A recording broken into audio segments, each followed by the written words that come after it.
የአንተን ምልጃ ምንድን ነው ብለህ ነው የምትረዳው? እንዴት ምልጃ ምንድን ነው የምትረዳው ማለት ምንድን ነው? ምልጃ ማለት ምን ማለት ነው? ጥያቄውን እኮ ነው ያለውም እኮ ያመጣሁትኝ እኮ እፎይ። ምልጃ ማለት ምን ማለት ነው? ጥያቄው ገብተዋል? እሺ እሷ የጠየቀችህ ገብተዋል? የጻፈችልኝን ስክሪንሾት አድርጌ ልላክልህ አሁን እዚሁ ላይ። እሺ ቴንክ በቃ አንድ ሚጠር ይዛርገው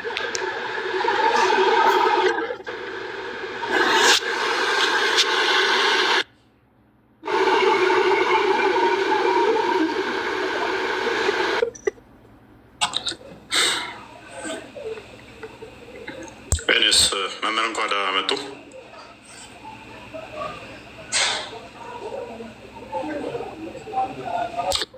እንኳን ደህና ቆያችሁ። ጤና ይስጥልን ሁላችሁ።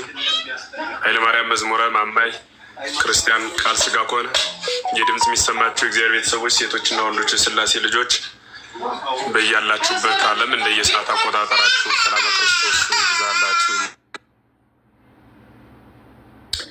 ይመስገን። አሜን። መምህር አይ ቲንክ ጫጫታ ለመሰለኝ ስራቸው ካሌለ ትንሽ በሉበትና እንመልሳለን ወደ ዋና ቶፒካችን። እሳቸው ካልቻሉ መዝሙር ትሄድበታል የሚመች ከሆነ። እሺ መምህር ኤፍሬም ቢሄዱበት ጥሩ ነበረ። ለማንኛውም ግን ምልጃ ምንድን ነው? ቅድም እፎይ ጥሩ ጥያቄ ጠይቀሃል። እሱ ምንድን ነው ምልጃ ምንድን ነው ብለህ ጠይቀው ነበረ። ሰው ምልጃ ማለት ጸሎት፣ ልመና ማለት ነው። በመጽሐፍ ቅዱሳችን እንኳን እመቤታችን አይደለችም እኛም እርስ በርስ አንዳችን ለአንዳችን ማልዳለን፣ እንጸልያለን። ይሄ ደግሞ ለክርስቲያኖች የተሰጣቸው አንደኛው ጸጋ ቢኖር፣ ለቤተክርስቲያን የተሰጣ ጸጋ ቢኖር አንዱ ስለ አንዱ የሚያደርሰው ልመናና ጸሎት ነው ምልጃ ማለት። ሰው እመቤታችን ታማልዳለች። አዎ ታማልዳለች። እመቤታችን ብቻ አይደለም ቅዱሳን ሁሉ ይጸልያሉ ስለኛ። ምክንያቱም በቤተክርስቲያናችን የክርስቲያኖች ህብረት ውስጥ የቅዱሳን ህብረት አለ፣ የሰማዕታት ህብረት አለ፣ የከበሩ እነዛ የክርስቶስ ምስክር የተባሉ ሩጫቸውን የጨረሱ የእነሱ ህብረት አለ። እነዛ ህብረቶች ደግሞ አንደኛ ቆሮንቶስ ላይ እንደሚናገረው አንዱ ብልት አንዱን ብልት ያስባል። ስለዚህ እመቤታችን ታማልዳለች ስንል የክርስቶስ አካል ላይ ያለች ስለሆነች፣ የከበረች ስለሆነች፣ የጌታ እናት ስለሆነች ክብሯ ከሰው ልጆች ሁሉ ይበልጣል። ጸሎትና ልመና እንዲሁም በጣም ትንሽ ሲምፕል ነገር ነው። ባይዘወይ በጣም እንዲሁም መፍረድም ሰጥቷቸዋል ጭራሽ። ስለዚህ ብዙ ጊዜ እፎይ ወንድሜ ይሄ እመቤታችን ታማልዳለች አታማልድ የሚለው ዲስከሽን በጣም የወረደ ሙግት ነው እና አንደኛ ቅዱሳን ከተሰጣቸው ቃል ኪዳን አንጻር ስናይ እመቤታችን ደግሞ ከቅዱሳንም በላይ ቅድስት ናትና የከበረች ናትና ክብሯ ከመላእክትም ከሰው ልጆችም ይበልጣልና የአምላክ እናት የመሆን ጸጋ እኮ ተሰጥቷታል እኮ። ልመና እኮ በጣም ሲምፕል ነገር ነው። እኛ ሁላችን አንዳችን ለአንዳችን ስንጸልይ የአምላክ እናት ሆነን አይደለም። ኦኬ። ድንግል ማርያም ግን የአምላክ እናት ተብላለች። እኛ እንኳን የመለመን ጸጋ ተሰጥቶን እሷ ደግሞ እንዴት ከዚያ የበለጠ ክብር ጸጋ ይኖራት? በልጇ ዘንድ የመደመጥ ክብር እንዴት አይኖራት? አንድ ሁለተኛው ደግሞ ድንግል ማርያም ታማልዳለች የሚል አታማልድ የሚል ፔንቴ ካለ አታማልድ የሚለውን ጥቅስ ማምጣት ያለበት እሱ ነው። አታማልድም ድንግል ማርያም አማላጅ አይደለችም የሚል ፕሮቴስታንት ካለ አታማልድ የሚለውን ጥቅስ ማምጣት ያለው እሱ ነው። ምክንያቱም አታማልድም ብሎ ክሌም ስላደረገ። ሰሚራ እንደሚት አድርጊለን።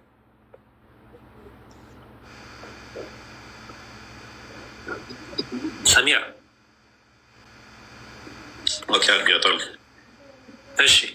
ስለዚህ አታማልድም ካለ አንድ ሰው አታማልድም የሚለውን ክሌም ማምጣት ያለበት ያ ሰው ነው እና ፕሮቴስታንቶቹ አታማልድም ይላሉ በደፈናው፣ ግን ለታዝ ጥቅስ የላቸው። እኛ ደግሞ ታማልዳለች ስንል አንደኛ የዶኪማስን ጓዳ ምሳሌ አድርገን ዮሐንስ ወንጌል ምዕራፍ 2 ምሳሌ ይዘን፣ ምክንያቱም ወይን አልቆባቸዋል ሙል አላቸው ስጣቸው ብላ ለመነች ድንግል ማርያም ናት።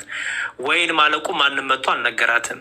ልጇ ደግሞ ወይኑን ማለቁን ያውቃል። ግን የእርሷ ልመና የእርሷ ክብር ይገለጽ ዘንድ በዝም ባለበት ጊዜ መታ ወይን የላቸውም ለውጥላቸው ስጣቸው ብላ ለመነች። እናት ናትና ልመኗን ሰምቷል፣ ጸሎቷን ሰምቷል። አንዴ ነው። የመጨረሻው ነገር እፎይ ድንግል ማርያም የለችም፣ በአጸደ ነፍስ ነው ያለችው። መሞቷንም የነገርናቸው እኮ እኛ ነን። ለፕሮቴስታንቱ ዓለም ሞተች ድንግል ማርያም ብለን የነገርናቸው እኛ ነን። ሞተች እንኳን ሲሉ ፕሩፍ የላቸውም ወንድሞቻችን። ኦኬ ለመሞታ እንኳን የነገርናቸው እኛ ነን። በአጸደ ነፍስ መሆኗ የነገርናቸው እኛ ነን። በመጽሐፍ ቅዱስ ላይ ታርግ ትረፍ የተነገረ ነገር የለም። ግን ሞተች ይላሉ። ያን የቲም መረጃ ይዞ እኛ ይዘን ግን ለክርስቲያኖች ሞት ክርስቶስ ሞታችንን ስለገደለልን ከዚህ በኋላ በክርስቲያኖች ላይ ይሄ የምንሞተው በስጋ የምንሞተው ሞት ሳይሆን ረፍት ይባላል። ቅዱስ ጳውሎስ እንደተናገረው ሊሄድ ከክርስቶስ ጋር ልኖር እናፍቃለሁ ብሏል። ስለዚህ በአጸደ ነፍስ ያሉ ቅዱሳን የሚኖሩ ናቸው፣ ህያዋን ናቸው፣ ተናጋሪ ናቸው፣ አዋቂ ናቸው፣ ሰሚ ናቸው። ለምን እና አንደኛ ነፍሳቸው መዋቲ ስላልሆነች የማናችንን ነፍስ የምትሞት አይደለችም። ነፍስ ደግሞ በባህሪው አዋቂ ናት፣ ሰሚ ናት፣ ተናጋሪ ናት። ሁለተኛ ደግሞ ጸጋ እግዚአብሔር ከእነሱ ጋር ነው። ለምሳሌ በማቴዎስ ወንጌል ምዕራፍ 28 ላይ አምላካችን ኢየሱስ ክርስቶስ ምን አለ? እስከ ዓለም ፍጻሜ እኔ ከእናንተ ጋር ነኝ አለ ሐዋርያቱን። አሁን በስጋ የሉም ሐዋርያቱ፣ ግን ጌታ ከእነሱ ጋር ነው። ስለዚህ በስጋ አለመኖራቸው ቅዱሳን እመቤታችንም ጨምሮ በስጋ አለመኖራቸው አያውቁም፣ አይሰሙም፣ አይናገሩም፣ አያስብልም። ምክንያቱም የከበረች ነፍስ ናት፣ በባህሪዋ ነፍስ ደግሞ ሕያዊት ናት እና መንፈስ ቅዱስ ከእነሱ ጋር ስላለ ያውቃሉ፣ ይሰማሉ። ደግሞ የክርስቶስ አካልና የከበሩ ብልቶች ስለሆኑ እኛን ደግሞ በድካም ውስጥ ያለነውን ደግሞ በጸሎታቸው ያስቡናል። አንደኛ ቆሮንቶስ ላይ ያለውን ተናግሬያለሁ። ቀጥሎ ደግሞ ዕብራውያን መልእክቱ ላይ እንደ ደመና የከበቡን በዙሪያችን ያሉ እነዚህ ምስክሮች ይላቸዋል። ዕብራውያን 11ና 12 ማንበብ ነው። ቅዱሳንን ዘረዘረና ከዛ እንደነዚህ ያሉ እንደ ደመና የከበቡን ቅዱሳን ምስክሮች በዙሪያችን እስካሉ የእምነት ሮጫችንን እንሩጥ ይላል። ስለዚህ እንደ ደመና የከበቡን ለምንድን ነው? በጸሎታቸው ይከቡናል፣ በጸሎታቸው ያግዙናል። እኛ ደግሞ የእምነት ሮጫችንን ክርስቶስን እያየን እንሮጣለን ማለት ነው እና እመቤታችን ትጸልያለች፣ ታማልዳለች። አዎ። ቅዱሳን ይጸልያሉ፣ ያማልዳሉ። አዎ።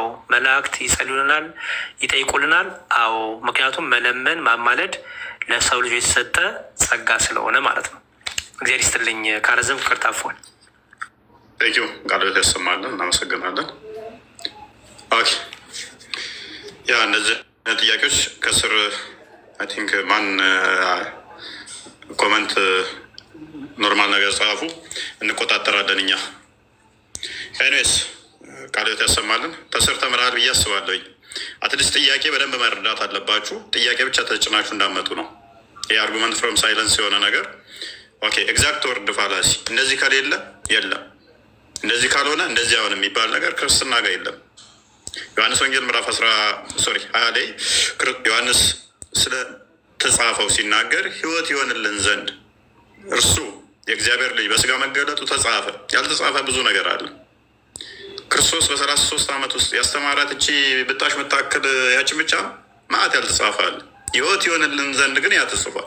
ኦኬ እንዲህ ካልተጻፈ የለም ማለት ነው የሚባል ነገር የለም።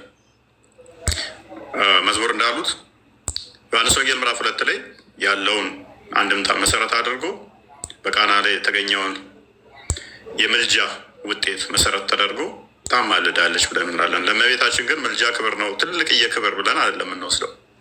እሱ ሌሎች ቅዱሳንም ስለሚያደርጉትን ለማንም ያልተሰጠ የጌታችን እናት ነች፣ የአምላካችን እናት ነች። ማንም ያላገኘው ማንም አያገኘው፣ ወደፊትም አይገኝ። ለእመቤታችን ትልቁ ክብር ይሄ ነው። አምላክን በስጋ የወለደች ለማንም ፍጡር ማይሰጥ ለየትኛውም መልአክ ብትል ሰው ብትል ማንም ወደፊትም ወደኋላም የማይሆን ያልሆነ ሊሆንም አይችልም። ምልጃ ቅዱሳን ያማልዳሉ። ዕብራውያን ምዕራፍ 12 ቁጥር 1 ላይ መዝሙረ ዳዊትም እንደጠቀሰው እንደ ደመና የከበቡን አሉ። እነኛ እንደ ደመና የከበቡን ለምንድን ነው? ለእኛ ሊራዱ አለ። ዮሐንስ በራእዩ ምዕራፍ 6 ላይ ከቁጥር 9 ጀምሮ የሚናገራቸው ነፍሳቸው ስለመቃተት ነው። ጸሎት ልመና ሲያቀርቡ የነበሩት ማለት ነው። መዝሙረ ዳዊት አልኩ እንዴ? ይቅርታ ሶሪ መዝሙረ ያሬድ ለማለት ፈልጌ ነው። ይቅርታ። እና ያማልዳሉ፣ ቅዱሳኖች ያማልዳሉ ብለን እናምናለን እኛ። ይሄ ሞት ስጋ ከነፍስ የምትለይበት እንጂ መጥፋት ማለት ብለን ስለማናምን ሙስሊሞቹ እንደሚጠይቁት አይነት ጥያቄ አትጠይቁ። ሙስሊሞች ኦኬ ወልድ ሲሞት በስጋ ክርስቶስ ሲሞት ዓለምን ማን ነበር የሚጠብቀው? ምክንያቱም ሞት በቃ ምንም አለማወቅ፣ አለመስማት፣ መጥፋት ብለው ስለሚያምኑ ነው። እኛ እንደዛ እናምንም። ሞት ስጋና ነፍስ መለየት ነው።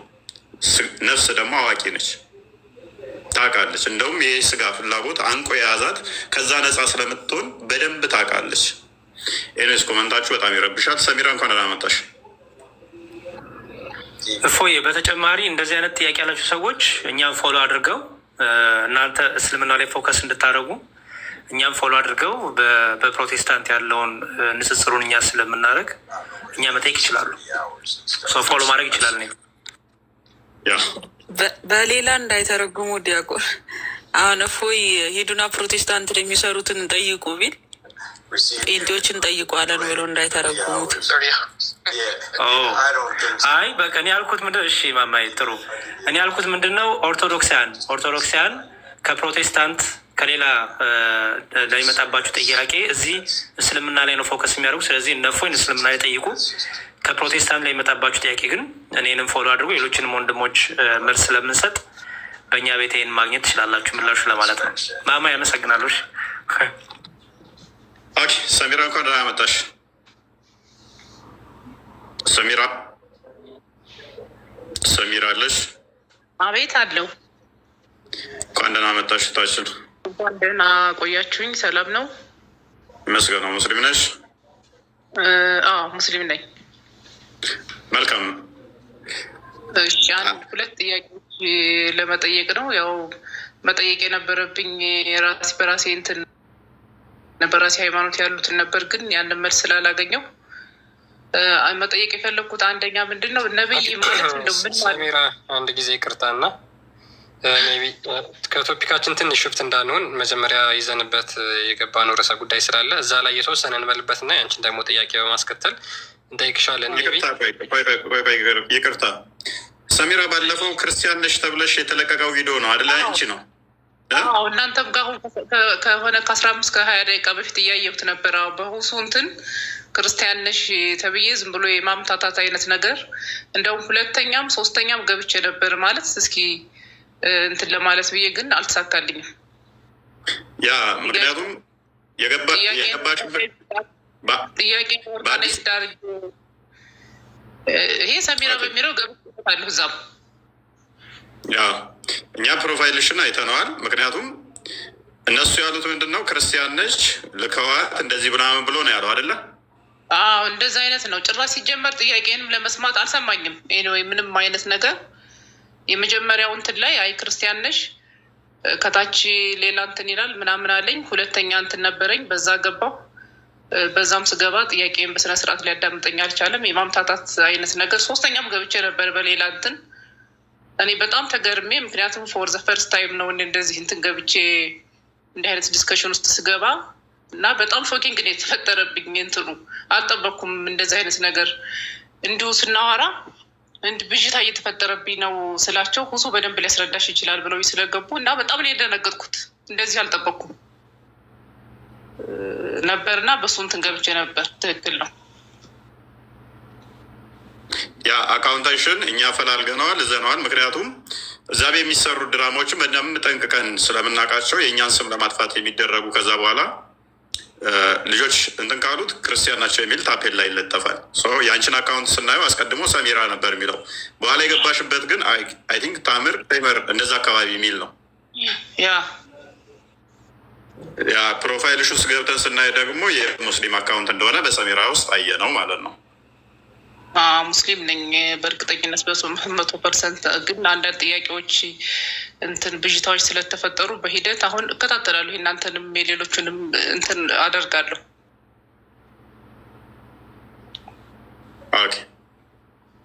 እና ጥያቄ ትንሽ ቆየት ማለት ትችያለሽ። ቶፒኩን ትንሽ እንትን እንበለውና ከዛ ትጠይቅናለች። አጭር ናት ጥያቄ። እሺ እኔ እጠብቃለሁ። ጥያቄ አጭር ነው። መጠበቅ ካለብኝ እጠብቃለሁ።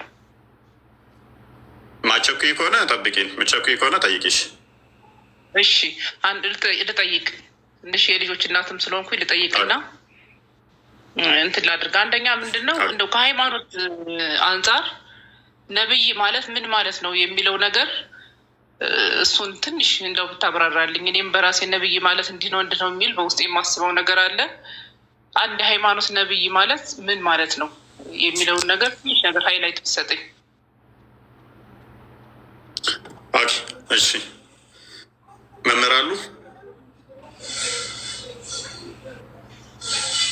አዎ ኦኬ፣ የተወሰነ በሉላ። እሺ፣ በድጋሚ ሰላም ብያለሁ። ነቢይ ማለት ተነበየ፣ ተናገረ ከሚለው የግዕዝ ግስ የተገኘ ነው። ትርጓሜውም ኃላፊያትና መጻያትን የሚያውቅ ማለት ነው። በአማርኛ ምን ማለት ነው? ያለፈውንና የሚመጣውን የሚያውቅ ማለት ነው። ይሄ ግን ማለት የተገደበ ማለት ነው። የተገደበ ማለት ያለፈውን ሁሉ ያውቃል ስንል እግዚአብሔር በሰጠው ጸጋ ማወቅ እስካለበት ድረስ ያውቃል፣ እግዚአብሔር እስከገለጸለት። የሚመጣውን ማለት ደግሞ ወደፊት ስላለው ስለሚመጣው ነገር ሁሉ ያውቃል። የነቢይነት ግብሩ ይህ ነው። የሚሰጠው በጸጋ እግዚአብሔር ነው። ለሁሉ የሚታደል አይደለም። እግዚአብሔር ለመረጣቸው ቅዱሳን የሚሰጥ ነው ማለት ነው። ስለዚህ ነቢይ ማለት ኃላፊያትና መጻያትን የሚያውቅ፣ ያለፉትና የሚመጡትን የሚያውቅ፣ የሚናገር፣ የሚያመሰጥር ማለት ነው። ዘመነ ረሃብ፣ ዘመነ መከራ፣ ዘመነ ስደት በሚሆንበት ጊዜ አስቀድመው አይተው የሚናገሩ፣ ትውልዱ በአእምሮ የረሳውን ደግሞ ወደ ኋላ ሄደው አስታውሰው የሚናገሩ እኒህ ነቢያቶች ይባላሉ ማለት ነው። በዘመነ ብሉይ የነበሩ ክርስቶስን ለመፈለግና በመፈለግ ሲነገር የነበረ፣ በዘመነ ሐዲስ ደግሞ በግልጽ አይታይም ምጽአተ ክርስቶስን የሚናገሩ፣ በበዓት ተከተው ገዳም አጽንተው የሚኖሩ አባቶች አሉን። ምጽአተ ክርስቶስን የሚናገሩ ዳግም እመጣለሁ ብሏል እሱ። ያ የሚመጣበትን ዘመን ሱባኤ ቆጥረው የሚናገሩ አባቶች ማለት ነው። በጥቅሉ ነቢይነት ከእግዚአብሔር የሚሰጥ ጸጋ፣ ቅድስና የሚፈልግ ወደፊት ሊመጣ ያለውና ወደኋላ ያለፈውን ዘመን የምናይበት መነጽር ትንቢተ ነቢያት ይባላል ማለት ነው። የክርስቶስንም መወለድ እርሱ መሆኑን የተረዳ ነው ራሱ በገለጸው መግለጽ ቢሆንም ዘመኑ ግን የታወቀው በትንቢተ ነቢያት መነገሩ ነው። ይበቃል። እንደዚያ። እሺ፣ ሌላ ተጨማሪ አሁን እዚህ ላይ አሁን ነቢይ አሁን በእኛ የኛ ነቢይ አሁን አሉ ነበሩ እና እሳቸው የሚያደርጉትን የዴይ ቱ ዴይ አክቲቪቲያቸውን የሚያደርጉትን እኛ የመከተል ግዴታ ይኖርብናል ብለው ያስባሉ መምህር?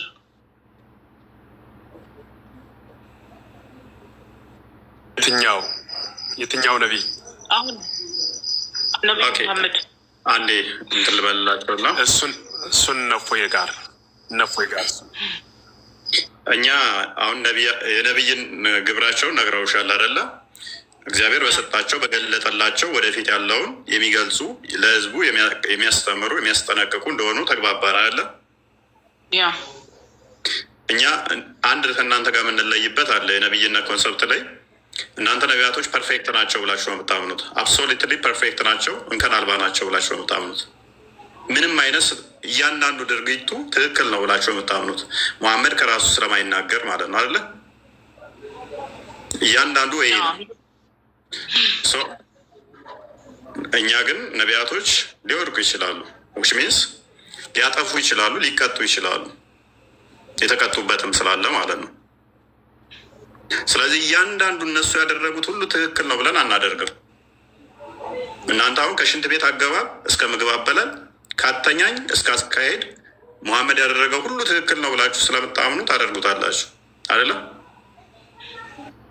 እንደዛ ነው እና ይባላል እናንተ። እኛ ለምሳሌ ሰለሞን ካገባው እስከ አበላሉ ካተኛኙ እንደዚህ ብለን ብናደርገው አይሆንም። መልካሙን ፍሬያቸውን ግን አይተን መልካሙን ልንከተል እንችላለን። እሱና የሚለው እኛ ጋር አይመጣውም ማለት ነው። እንደናንተ ያለው እንትኑ አይመጣውም። በአዲስ ኪዳን እኛ ደግሞ በጸጋው ከፍ ያልን ስለሆን ሐዋርያት ላይ የተመሰረትነን። ሐዋርያቶቹ ለምሳሌ ራሳቸውን ለክርስቶስ ሙሉ ለሙሉ አሳልፈው የሰጡ ናቸው፣ እስከ ሞት ድረስ ማለት ነው። እሱን እንከተላለን። እስከ ሞት ድረስ ራሳቸውን አሳልፈው ራሳቸው እንደዚህ ገንዘብ እየተቀበሉ እንደዚህ አምሮባቸው ሱፍ ለብሰው እንደዚህ ቁጭ ብለው አይደለም፣ እየሰሩ ድንኳን እየሰፉ እያከሙ እንደዛ ነበረ ለምግባቸው የሚበሉት። ከሚያገለግሉት እንኳን ላለመቀበል ገንዘብ ማለት ነው። ያንን እንደ ሱና አድርገሽ ልትከተዩ ትችላለሽ። ግን እያንዳንዱ መሐመድ እንዳደረገው ከሽንት ቤት አገባብ እስከ አወጣት ድረስ ነው እናንተ ጋር አለ። እሱ ነው ከአቀማመጥ እስከ እስካተኛኝ ይህንን የሰዎቹ ትክክል ነው ብላችሁ እናንተ ትከተሉታላችሁ። እንደ ሃይማኖትም ነው እሱ። ከቁርአኑ በላይ እንደውም እሱ ነው ሙስሊሞችን እዟቸው ያለው ማለት ነው። እኛ ጋር እንደዛ አይደለም።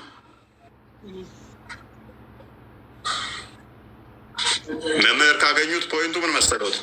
በእስልምናው ሱና ማለት መሐመድ ያደረጋቸው አሉ። ውሃ አጠጣጥ፣ ምግብ አበላል፣ ሽንት ቤት አገባብ፣ አተኛኝ፣ እያንዳንዱ ድርጊት ህይወታቸው የሚያደርጉት ሁሉ መሐመድ እንዳደረገው ነው ተብሎ የሚደረገው። ነቢያቶች ያደረጉትን እኛም እንደዛ መከተል ማለት ነው።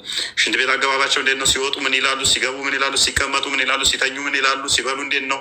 በቀኝ እጅ ነው በግራ እጅ ነው? ሲወጡ እያንዳንዱ ወሲብ ሲያደርጉ ከዛን እያንዳንዱ ማለት ነው።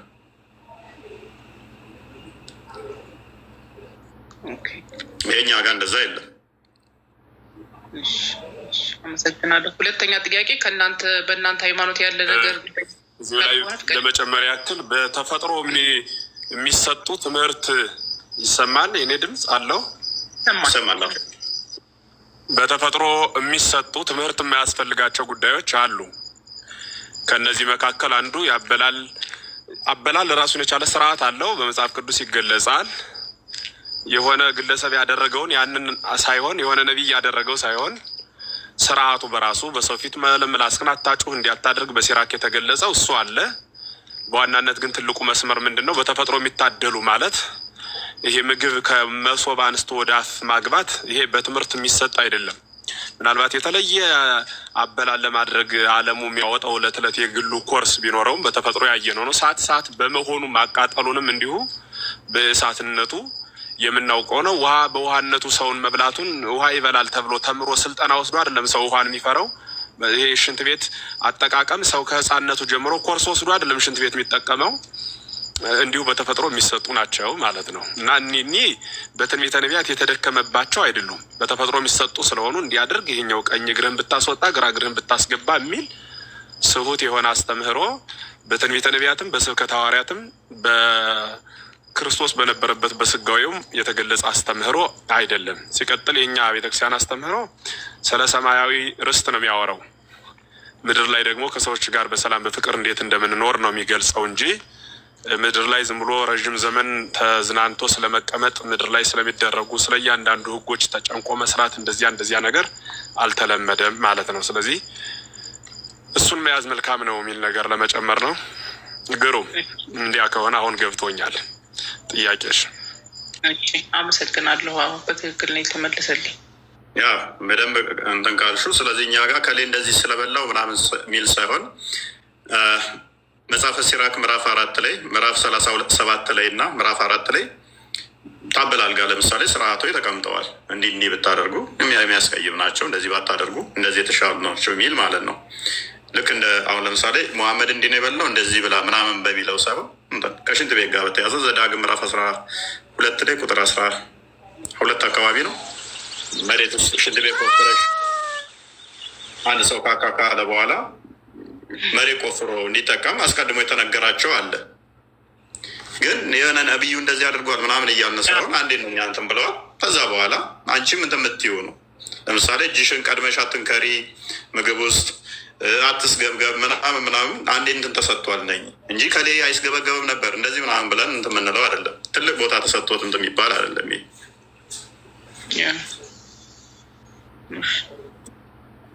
ቀጤሽ ሁለተኛ ጥያቄ ከእናንተ ሃይማኖት ላይ ነው መጠየቅ የምፈልገው። ቀጤሽ አሁን ለምሳሌ የመላይካ እንትኖች አሁን ገብርኤል እንዲህ ስላደረገልኝ ሚካኤል ይሄን አድርጎልኛል የሚለው ነገር እንዴት ነው የሚታየው? እሱ ነገር በፈጣሪ በክርስቶስ ላይ እንደ ማሻረክ ወይም እንደ ማጋራት አይቆጠርም ነው? በተለምዶ ነው እንደዛ የሚሉት ወይንስ ትክክል ናቸው የሚለውን ነገር እሱም ብትመልስልኝ። ያው ምርጫችን ስለማይ ማለት ነው። ያ አሁን ሽርክን በእናንተ እየዳኘሹ ከሆነ የእናንተን ትተይና እኛ ጋር ትመጫለሽ ማለት ነው። ማለት ከእኛ እምነት ነው አንጻር ነው ጥያቄውን ከእናንተ ጥያቄው የእኛ ዳኝነቱ በእናንተ መጽሐፍ ከሆነ አስቸጋሪ ይሆናል። አየሽ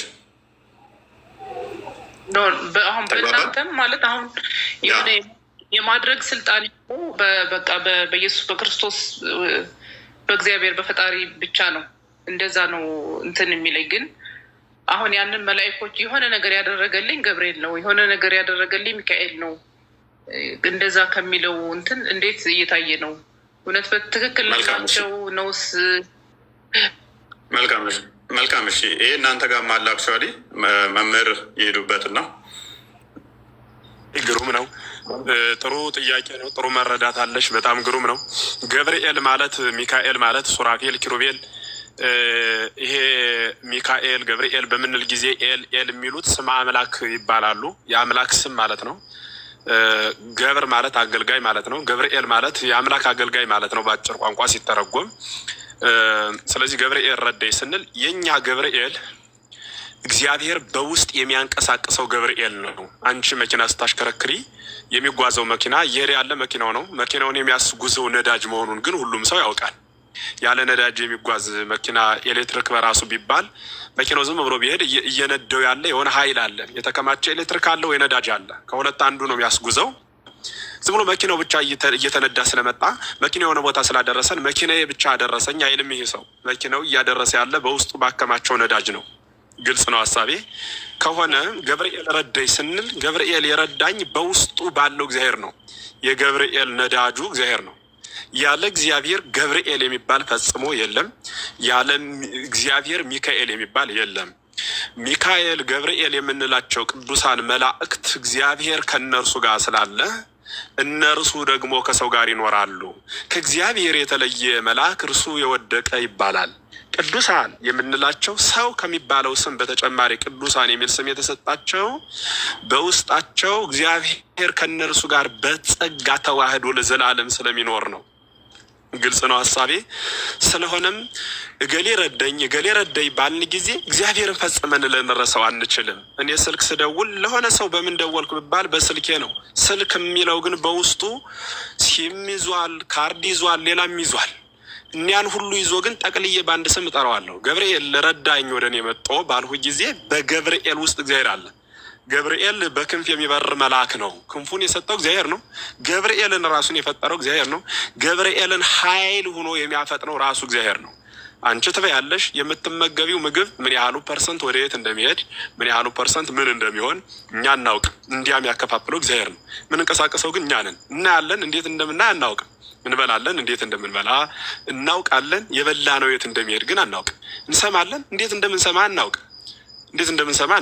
ልክ እንደዚሁ ሁሉ ገብርኤል ይበራል። እንዴት እንደሚበር ወደ የት እንደሚሄድ እንዴት እንደሚሄድ ግን የሚመራው እግዚአብሔር ነው። በእግዚአብሔር የሚመሩ ቅዱሳን መላእክት መሪያቸው ራሱ ባለቤቱ እግዚአብሔር ስለሆነ ያለ ሲም የሚንቀሳቀስ ምንም አይነት ስልክ እንደሌለ ሁሉ ያለ እግዚአብሔር የሚንቀሳቀስ ምንም አይነት ፍጥረት የለም። የዲያብሎስ በራሱ መኖሩ ያ አኗኗሩ ኑሮ ከተባለ ያ መኖር በራሱ እየኖረ ያለው በእግዚአብሔር ነው። እግዚአብሔር የሌለበት ምንም አይነት ቦታ ስለሌለ እግዚአብሔር በሚኖርበት በየትኛውም አይነት ቦታ ሁሉ ያስቀመጣቸው ፍጥረት ከነርሱ ጋር ተለይቶ የሚኖር አምላክ የለም። ምክንያቱም ፍጥረት የሚኖረው በፈጣሪ ላይ ብቻ ስለሆነ ማለት ነው። ከፈጣሪ ውጭ ያለ ምንም አይነት ፍጥረት ከሌለ ምንም አይነት ፍጥረት ያለ በፈጣሪ ውስጥ ነው ማለት ነው። ስለሆነ በአጭር ሀሳቡን ለመዝጋት እገሌ ረዳኝ የሚለው ቃል ስህተት አይደለም። ስህተት ሊሆን የሚችለው ያ መልአክ የረዳኝ እግዚአብሔር ከእርሱ ጋር ሆኖ ነው ብሎ ማመን ግን ይጠይቃል።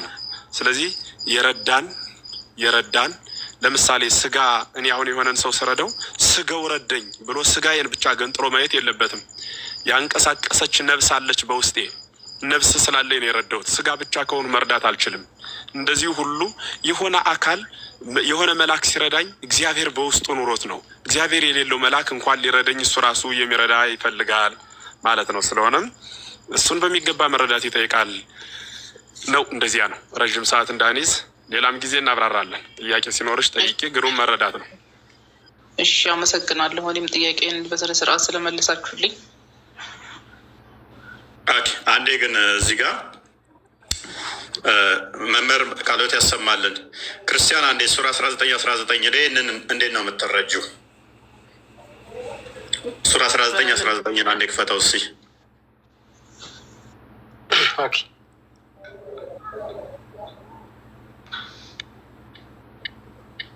እስኪ አንብብልኝ። ለሜሪም የተገለጠላት ማን ነበረ እንድትጸንስ? ጅብሪል ነው ባልሳሳት። ያ እነዚህ ይላል፣ እኔ ንጹሕ ልጅን ልሰጥሽ የጌታሽ መልእክተኛ ነኝ አለ። ልሰጥሽ ያላት ማን ነው?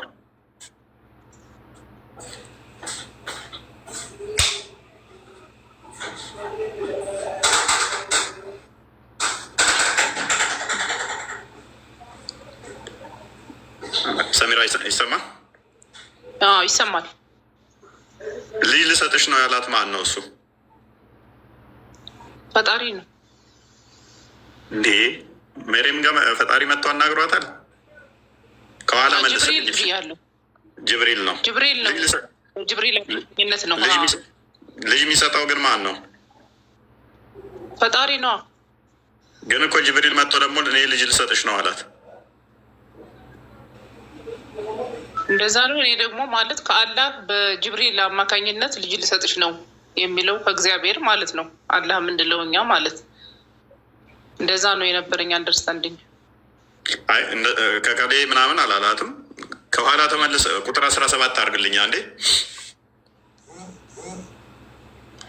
እንደዚህ ይላል፣ ከእነርሱም መጋረጃን አደረገች፣ መንፈሳችንም ወደ እርሷ ላክን ይላል።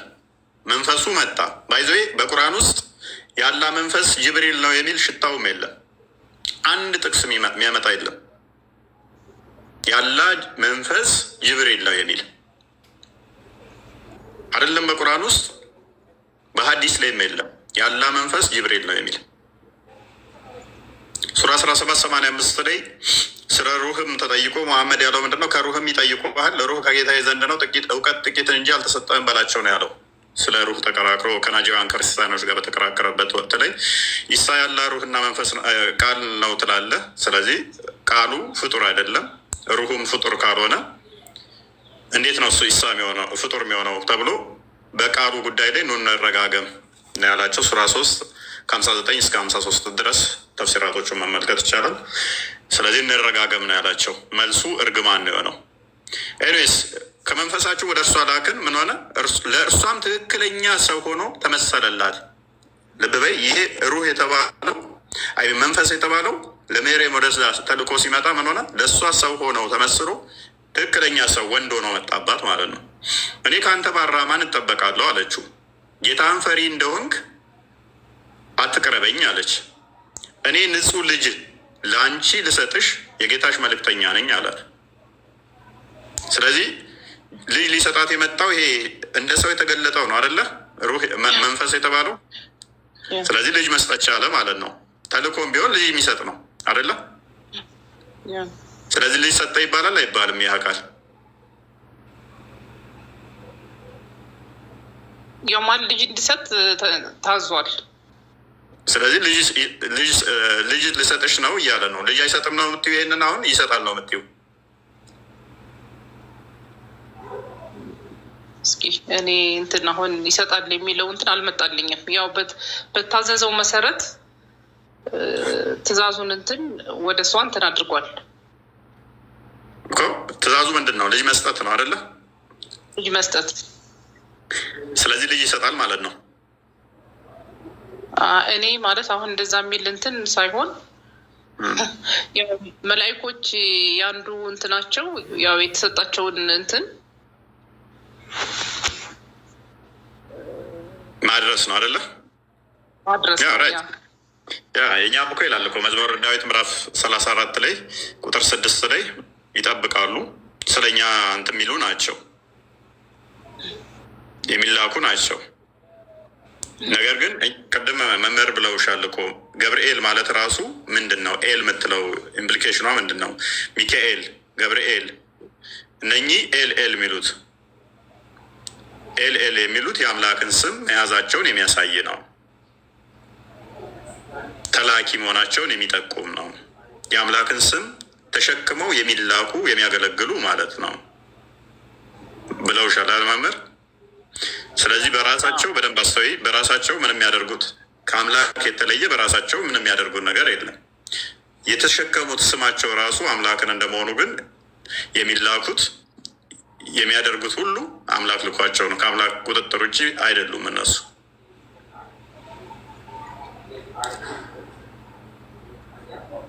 ግልጽ አለም? ግልጽ ነው። ካልገባልሽ በደንብ ይጥራልሽ፣ በደንብ ጠይቂ። መዝሙር ያሬድ ይሄዱበታል ካልገባሽ። ግልጽ ነው። ሌላ ጊዜ ደግሞ እንደዚህ እንትን አድርጌ ጥያቄ ጠይቃለሁኝ። አመሰግናለሁ። በስራ ስለተመሰልኝ አመሰግናለሁ። እፎይ አንዴ የነቢያቱን ነገር አንድ ነገር ጨምርላት እና ከመውጣት በፊት አንዴ ሰመሪ ብሰጣት ይቅርታና እህት አለም በጣም መጀመሪያ ስለ እርጋታሽ፣ ስለ ጠያቂነትሽ፣ ስለ አስተዋይነትሽ በጣም እናመሰግናለን። በርቺ፣ መርምሪ፣ ጠይቂ፣ ኢንካሬጅ እናደርጋለን። በጣም በተለይ እህቶች ብዙ ጸጋ እንዳላችሁ እናምናለን። ብዙ ጥበብ፣ ብዙ ኃይል፣ ብዙ ማስተዋል ጊዜ እንደሰጣችሁ ስለምናምን ተጠቀሚበት እሱን ስጦታሽን። ነቢያትን በተመለከተ ጥቂት ነገር ልንገርሽ። በኦርቶዶክሳዊ ተዋሕዶ ቤተክርስቲያናችን ስለ ነቢያት ያለንን ትምህርት ጥቂት ነገር ልግለጽልሽ። ነቢያት በአጭሩ ቅድም መምህርም ነግረውሻል። ነቢያቱ አቤት ነቢያትና ደቂቀ ነቢያት ብለን እንከፍላቸዋለን። ኦኬ፣ አቤት ነቢያት ማለት ያ ነቢያት ዋናዎች ብለን የምንላቸው አሉ። ደግሞ ደቂቀ ነቢያት ደግሞ ስን ደግሞ ከዋኖቹ ደግሞ በጥቂት ያነሱ ስን በምንድን ነው? በሰሩት ስራ፣ በተሰጣቸው ጸጋ፣ እግዚአብሔር በጠራቸው ጥሪ አይነት ማለት ነው።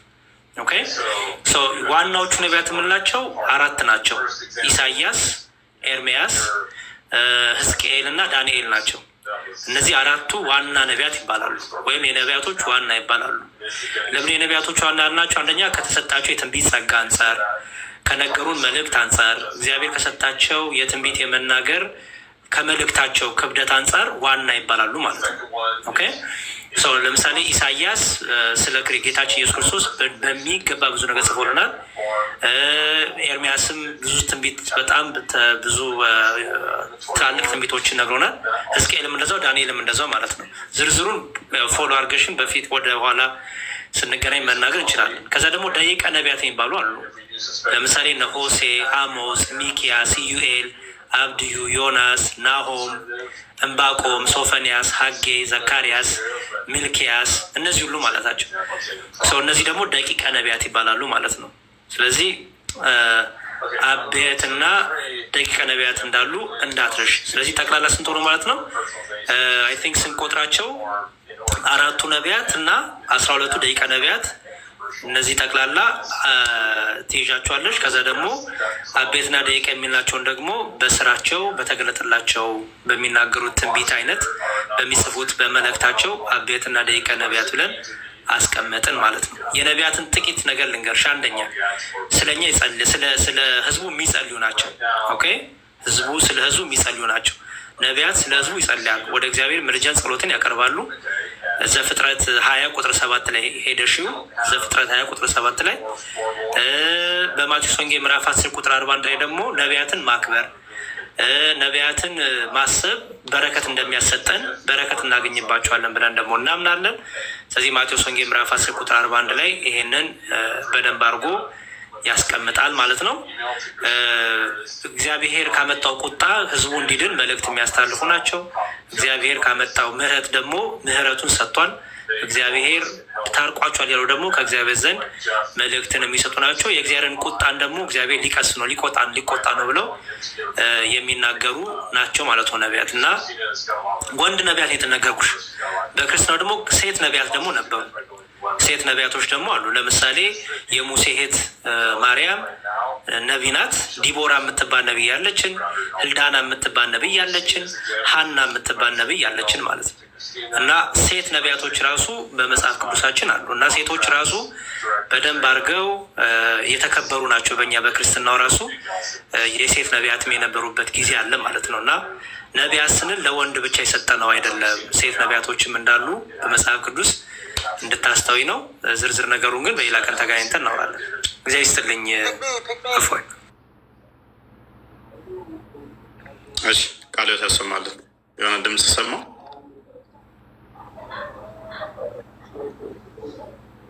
ሰሚራ አዲስ ሰሚራ እንደጋማ ይሰማል ማለት ነው። ሰሚራ ሰምተሻል? ሚዩት ነሽ እያወራሽ ከሆነ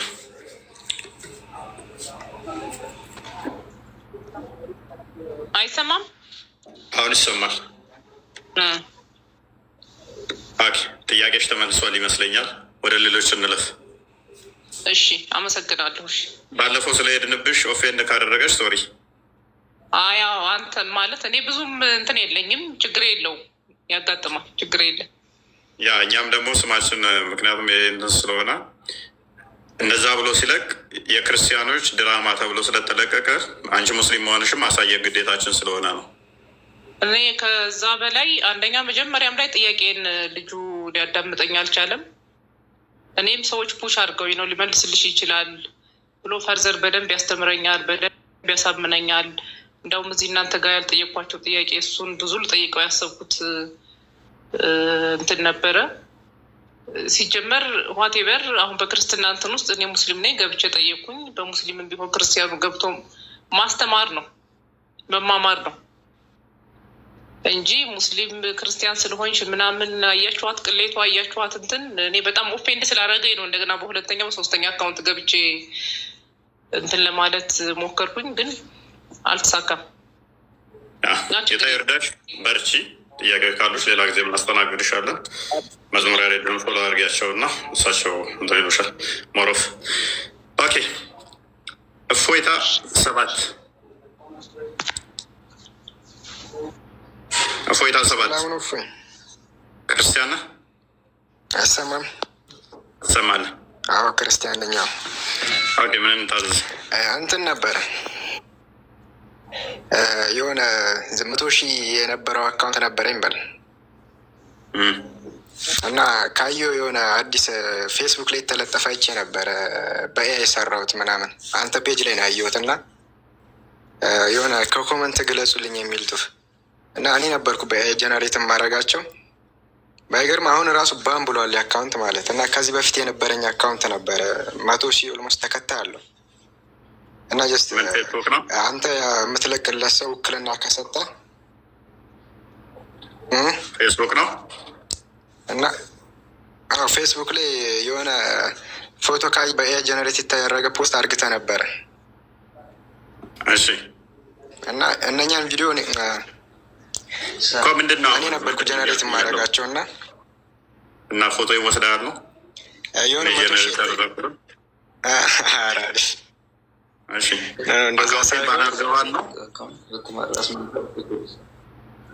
አሁ እንደዛ በተመሳሳይ ብለዋል እና 100,000 የነበረ ተከታይ ያለኝ ነበረኝ በል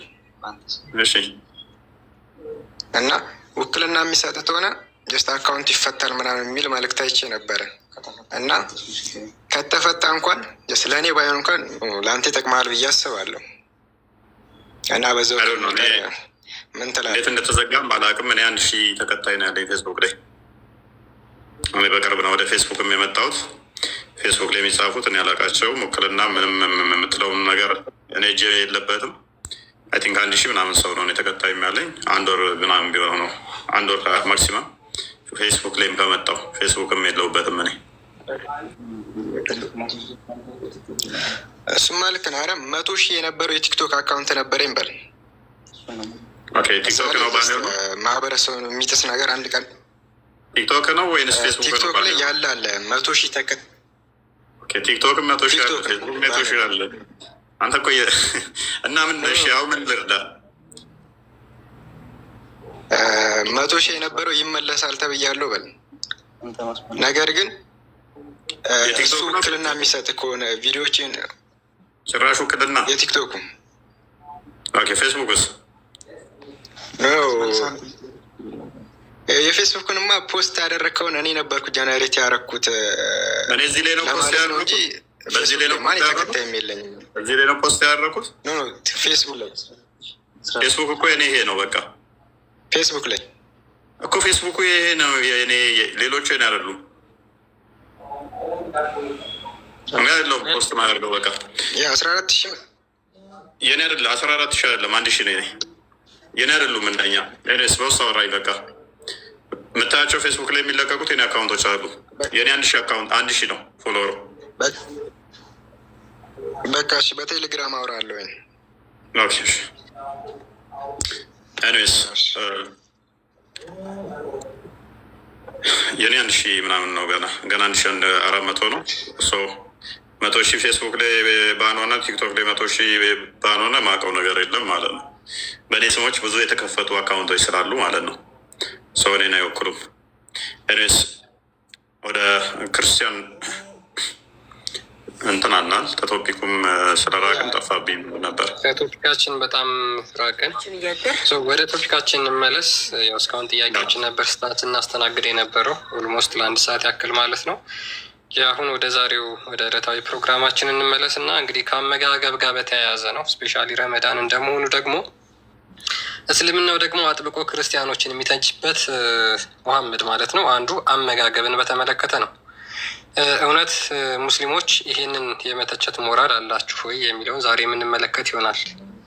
በዚሁ ግን አትሊስት የገባው ልጅ እኔ ያስገባው ስምህን ቀይር ልልህ ነበረ። ተመሳሳይ ስም አትጠቀሙ፣ እንደዚህ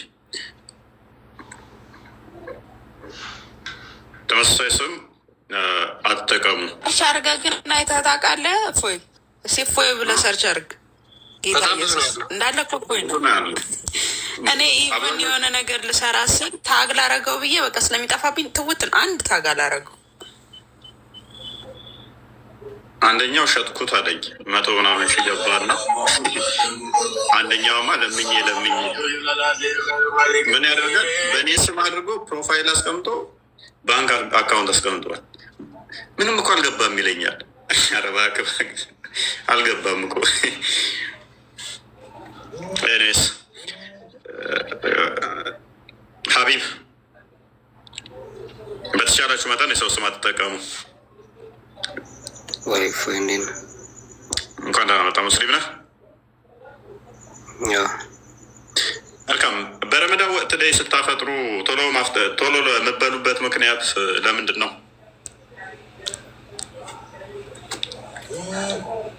ማለት ቆይ ቶሎ የምትበሉበት ምክንያት አይተህ ከሆነ ልክ ልታፈጥሩ ስትሉ ቶሎ ብላችሁ ነው ምግብ መበሉት አይደለ?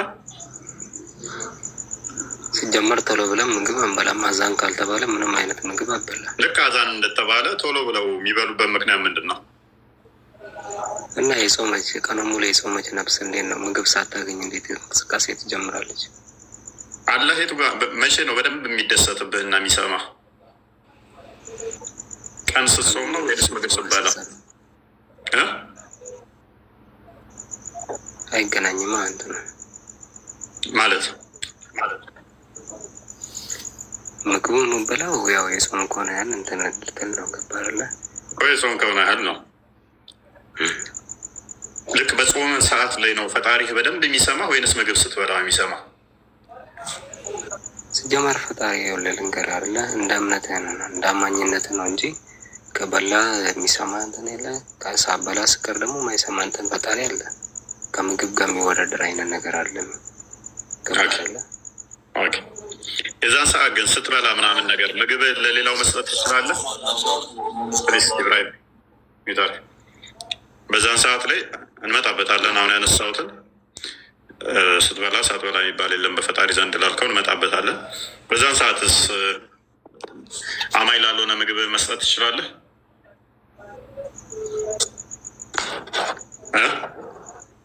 እምነት ለሌለው አላህን ለማይፈራ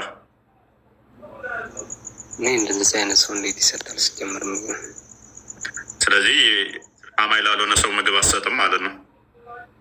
አማኝ ላልሆነ ሰው እንደም ሳይሆን ማለት ነው። እንደኛው ጾሞ አላህ ሲገዛ ዋለ ሰው ብታስፈጥር ይላል በእኛ እምነት ማለት ነው። ትልቅ አጅር አለው። ለምሳሌ ለእኔ ቢሆን አንደኛ ለአንተም ቢሆን ምንም ችግር የለውም። ግን እምነታችን አንድ አይደለም። ገባ አይደለ? አንተም መስጠት ትችላለህ ወይ? መስጠት ትችላለህ? ሁላ አዳምጠን ተሸውጄ ሜቢ እምነትን ላላቅ ጾመኛ ነኝ ብለህ አስቤ ልሰጥ እችላለሁ። ገባ አይደለ? እምነትን እያወቅኩ ግን አልሰጠም። ቁርአን የሚያስተምረኝ ይሄ ነው። ታዲያ ምንድን ኦኬ ሸውጄ ካልሆነ በስተቀር እምነቴን ነግሬያት አትበላትም።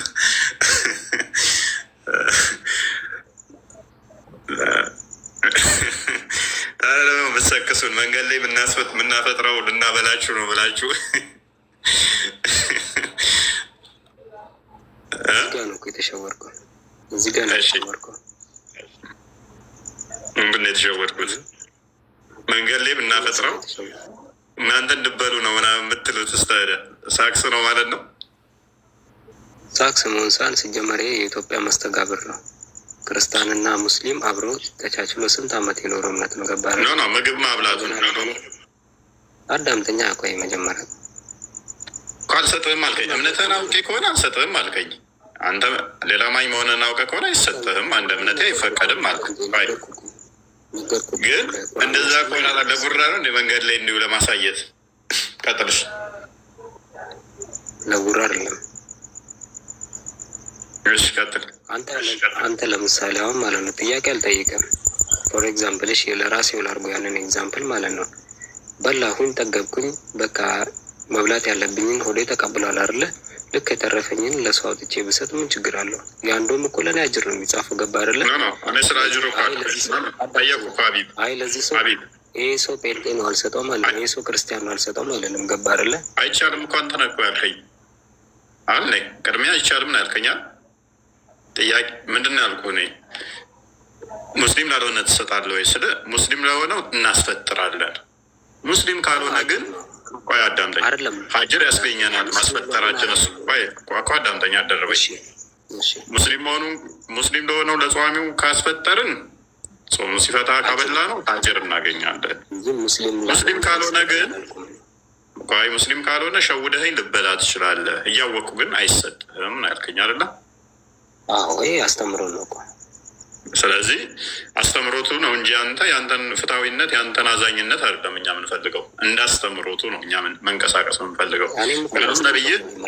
ነብይህ እንዳሰጡ ስላለ ማለት ነው። አንድ የክፈተው ክርስቲያን ጀሚያ ተርሚዚ 2395 ላይ አማኝ ላልሆነ ምግብ እንዳሰጡ ስላለ ማለት ነው። በቃ አልኩህ እኮ ይኸውልህ፣ ከአስተምሮት ውጭ ምንም እኮ የሚተላለፍ ሌላ ነገር የለም። እንደ ኢትዮጵያዊነት ምናምን ብለህ እንትን ስትል እኮ ነው ሌላኛው እንትን ውስጥ የገባ ነው። ኤሬስ አንድ ያንበበው ክርስቲያን አንተ አሁን እሱ ትልክ ነው ያ ምንድን ነው በቃ በአጭሩ ሙስሊም ካልሆነ በስተቀር ሙስሊሞች ምግብ ማብላት እንደማይችሉ መሐመድ ተናግሯል።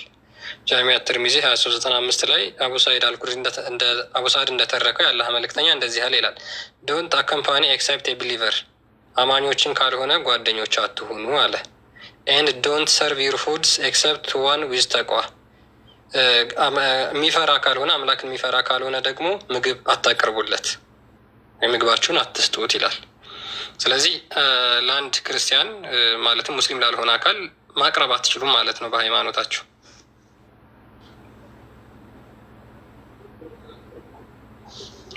ቀጥል ሀቢብ። ለአማኞች ምናምን መሆን አይደለም። አንተ ሜቢ እኔ እንግሊዝኛው አላውቅም እንጂ አረዳደህ ሲጀመር ትልቁ ኮንሰፕት እና የአንተ ጥፋት ነው። አረብኛ ናለው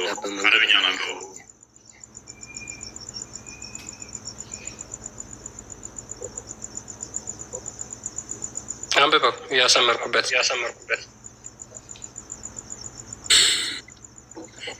ወላ ካልሆነ አይደለም። አዳምጠኝ። አሁን ተገንዝብ ያለ እኮ ኮንሰፕቱን ገብቶሃል አይደለም?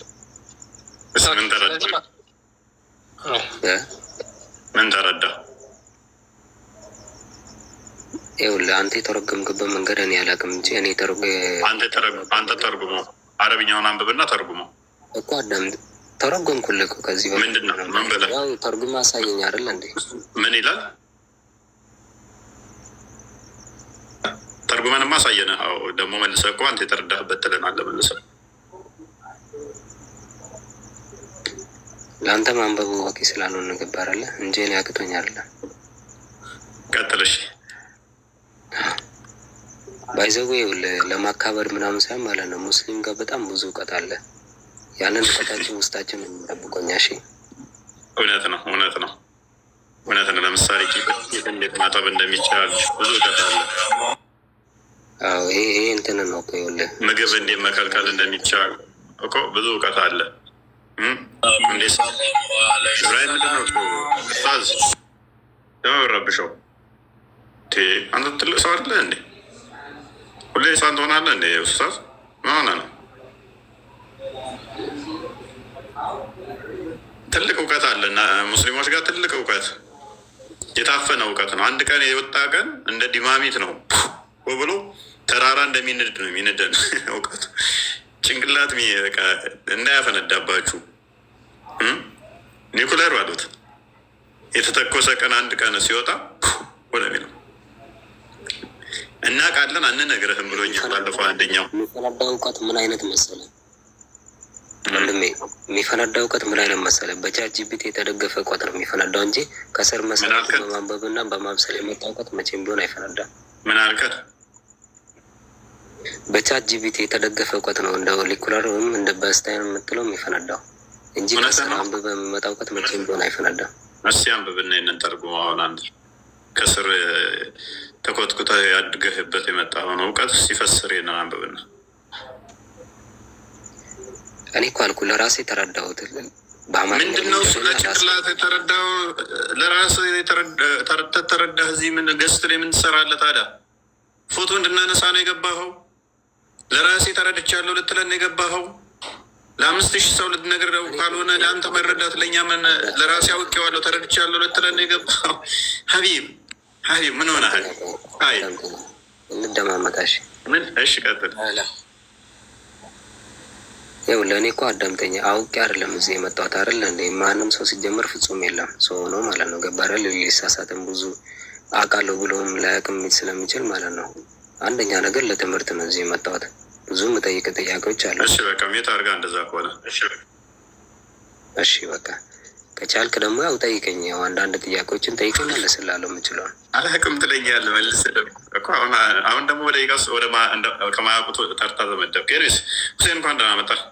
ኢብራሂም ይቀድማል ግን ኢብራሂም እንኳን ደህና መጣ።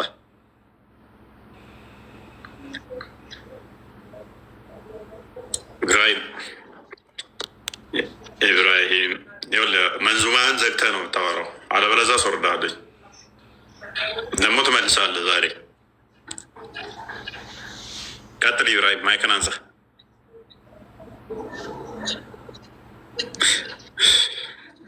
ሁሴን ቀጥልሽ።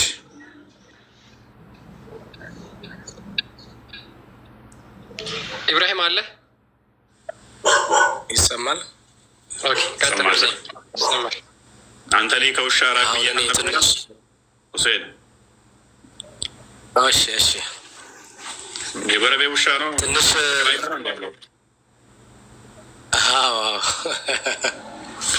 ምንድን ነው? ራስን ቻል እንጂ ቤት አሰራም እንዴ? እንሰራለን ኢንሻአላህ አላህ ካለ። መልካም። እቺን ሐዲስ ሲፈስራት እቺ ሐዲስ ማለት እኔ ትንሽ ባብራራባት እንደተማር ነው እንደተረዳው ለተራበ ሰው አይደለም እና ለሃይማኖትህን የማይከተለው አይደለም እዛ ጋር የሚገልጸው እና ያው እናንተ አሁን የምትጠቀሙት እንግሊዝኛ ዳይሬክት ትራንስሌሽን ስለሆነ እኛ ደግሞ የተማርነው አረብኛው ወሰላሙ የቁሉ ላ ቱስሒቡ ኢላ ሙእሚኑ ወላ የእኩሉ ጣዓመን ኢላ ተቅይ ነው የሚለው። ስለዚህ ምንድነው አሁን እዛ ጋር ላ ቱስሒቡ ኢላ ሙእሚነን እንዳትወዱት ሙእሚን ያልሆነ ወላ የእኩሉ እንዳታበሉ ጣዓመን ምግብ ኢላ ተቅይ አላህን የማይፈራ ነው የሚለው እዛ ጋር እና ለክርስቲያኖች አይደለም ያውን የተባለው። እኔ ያው ለምሳሌ አፍጥር አይነት አዘጋጅቼ ምን ብዬ ቁጭ ብዬ ልክ ለማፍጠር ስዘጋጅ እዛ ጋር የመጣውን አካል አልከለክልም ሙስሊም ካልሆነ ማለት ነው። ምክንያቱም ሙስሊም ስለሆነ ብቻ አይደለም ማበላው፣ የፈለገ ይሁን ቢመጣ አበላዋለሁ። ምክንያቱም ማበላቴ ሙስሊሙም ክርስቲያንም ቢሆን ያው አንተም እኮ ወዬ እኔ አላህን እና መሐመድን የሚፈሩ ወይንም ደግሞ የሚያከብሩ ናቸው ከሚባሉት ውስጥ ነኝ አይደለህም። ግን ስለመጣ የሰው ልጅ እና ፈጣሪ ክርስቲያኖች ዘሆን መሐመድን የሚፈሩ አላህም አማኝ ናቸው አይደሉም? አማኝ አይደሉም። ስለዚህ ከአማኝም በላይ ምን መሆን አለበት? ምግብን የሚበላው መስጠት ያለብን አላህ የሚከተል ለአላህ ፍራቻ ያለበት ለአላህ የሚያመልክ ነው አይደለ እኮ። ስለዚህ ሙሚን ያልሆነን እንዳትወደው ዊችዝ አማኝ ካልሆነ ሙስሊም ያልሆነን እንዳትወድ ወይም ህብረት ጓደኛ እንዳታደርግ። አማኝ አላህን ለማይፈራ ምግብን አትስጥ። ዘጋው እኮ እዛ ጋ እኮ አላህን ለማይፈራ ማለት ይሄ ያው ሰው ጾመኛ ስለዋለ የግድ እኮ ጾሙን ለማስፈታት ቅድሚያ ለሱ ስጥ ነው እንጂ እዛ ጋ ሃይማኖት ለማይከተል እንዳትሰጠው አይደለም የሚከለክል እያለ የሚከለክል አይደለም አይልም። እንዳትሰጥ ካለ እኮ ዘጋው እኮ አማኝ ላልሆነ ምግብን አትስጥ ብሎ ከዘጋው በኋላ ጓደኛ አታድርግ ሲል እሺ ጓደኛ ለማድረግ አትውደድ ሲል መጾምና ለመጾም የሆነ እንትን ውስጥ ፕሪኮንዲሽን ውስጥ ራሱ እኮ አይገባም እኮ። ጓደኛ አታድርገው አትውደደው ከተባለ የግዴታ ስትጾምና ሳትጾም የሚባል ነገር የለም። አሁን እኮ ያ የጋራ እዛ ጋ እኮ የሚገልጸው ምን መሰለህ እንደ አረዳዱ ነው እና እዛ ጋ የሚገልጸው የአብሮ መኖሩን ነው እንጂ እዛ ጋር የሃይማኖቱ ጉዳይ አይደለም። እዛ ጋር መናገር የያዘው እና አትውደደው ሲለው ነገ አይደለም አብሮ መኖር ይላል አዲሱ ላይ አይደለም። እዚህ ጋር እኮ ላቱስሒቡ እዚህ ጋር ፊት ለፊት እኮ አለ አይደለ እንዴ? ላቱስሒቡ ኢላ ሙእሚኑ ወላ ያኩሉ ጠዓመን ኢላ ተቂይ ነው የሚለው እኮ። ስለዚህ ጓደኛ አታደርገው ወይንም ደግሞ አትውደደው። አላህን ለማይከተል ለማይፈራ ለማያምን ምግብ አትስጠው። አሁን እዚህ ጋር እኮ የግድ እኮ አይደለም አንተን ያልተከተለ አይደለም እዛ ጋር የሚገልጸው አያቱ እንደተረዳው ነው ይበልጥ። አሁን ለምሳሌ ጾመኛ ለዋለው አካልና ጾም ያለዋለው አካል ቅድሚያ የምሰጠው ጾም የዋለው ነው። ያ ነው እዛ ጋር የሚገልጸው። አትክዶ የሚለው እኮ ሙስሊም ሁሉ ሙሚን ነው አይደለ? ሙሚን ነው ማለት ሙሚን ነኝ።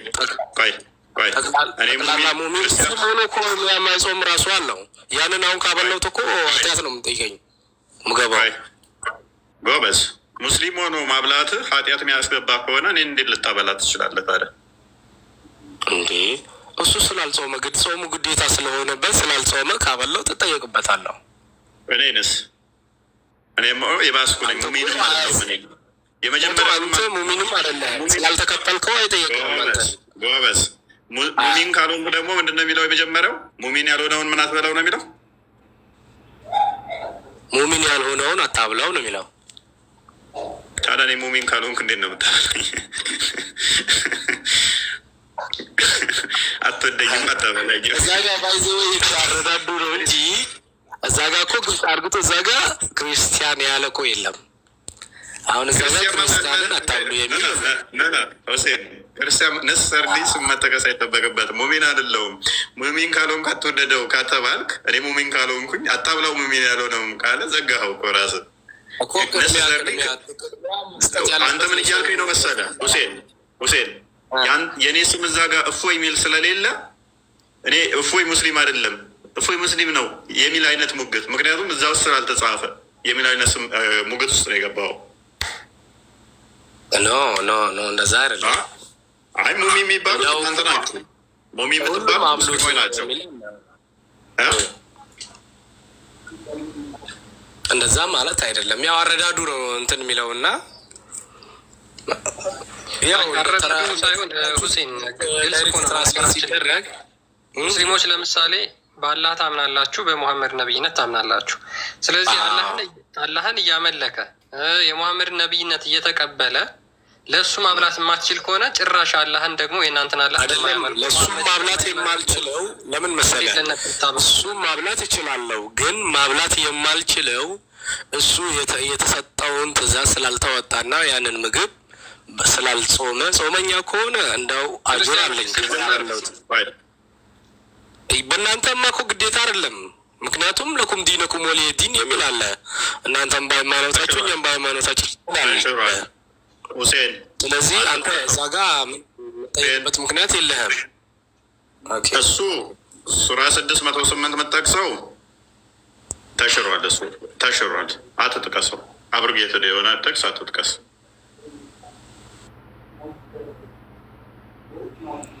ሃይማኖታችሁ እናንተም አለላችሁ፣ እኔም ሃይማኖት ያለልኝ፣ ሃይማኖታችሁን እንዳይሰድቡ ሃይማኖታችሁን አትሳደቡ ምናምን የሚለው በሆድ የተሻሩ ጥቅሶች ናቸው። ሰላማዊ የሚመስሉ ጥቅሶች ተሽረዋል።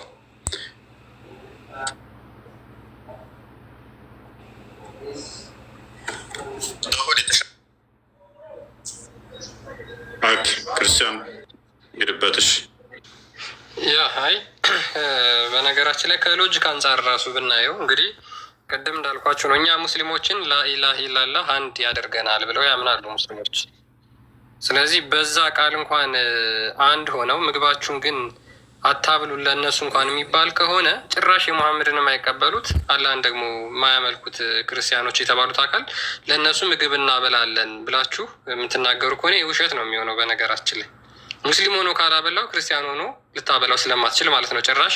ምክንያቱም ክርስቲያኖች በአላህ ላይ ያመፁ በሙሐመድን ያልተቀበሉ ብላችሁ ስለምታምኑ ማለት ነው።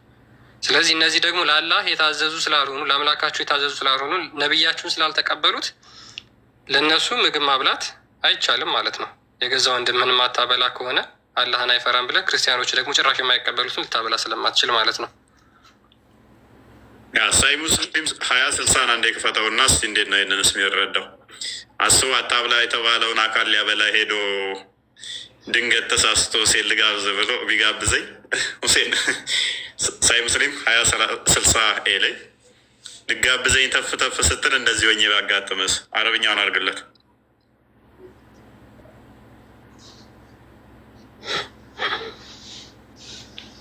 ዳኬ ቀጥል እስኪ ሁሴን።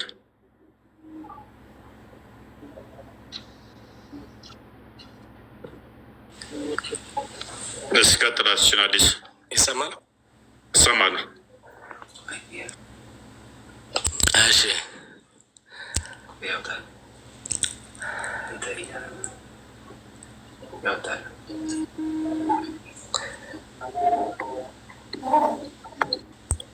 ጳውዝነ ተመለስ።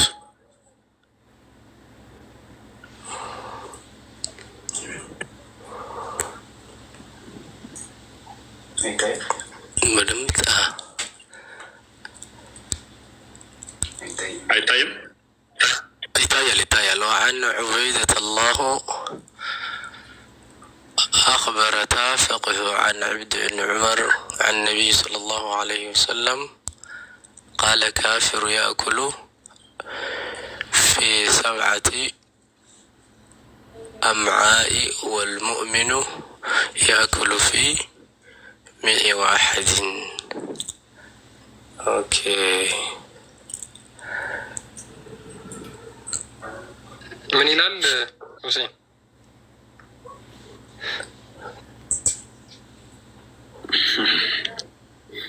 ቆይ በደንብ አይታየኝም። ቆይ ሁሴን አይተዋል፣ በደንብ አንብበዋል።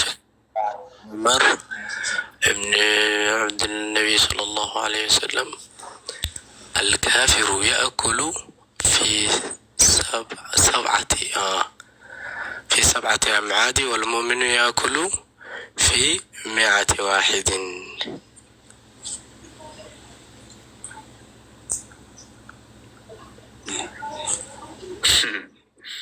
ክርስቲያን ጓደኛ አለ ሁሴን? አዎ። ይሄንን አሁን ብንነግረው ምን ይልሃል? 7 ክርስቲያን ከመብላት ምን ይመስለኛል። አልተረዳውም። አንጀት የሚለው እንደዚህ ነው። አንድ ሙሚን ሎክ አንተ ያ ጓደኛ ከአንተ 7 ካፊር ከምታበላ አንድ ሙሚን የምታበላ ይሻላል። ለምሳሌ አይደለም። አንተ አንድ አንጀት ነው ያለህ፣ ያኛው ደግሞ 7 አንጀት ነው ያለው። ዊች ሚንስ የአንተን 7 እጥፍ ነው ይበላው። እሱ ሆዳም ነው።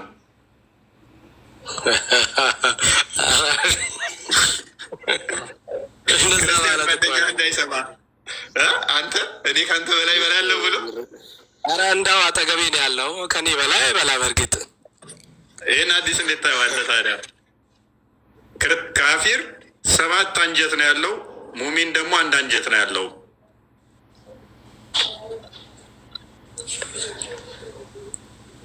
ይህን እንዴት ነው የምታስፈጥረው?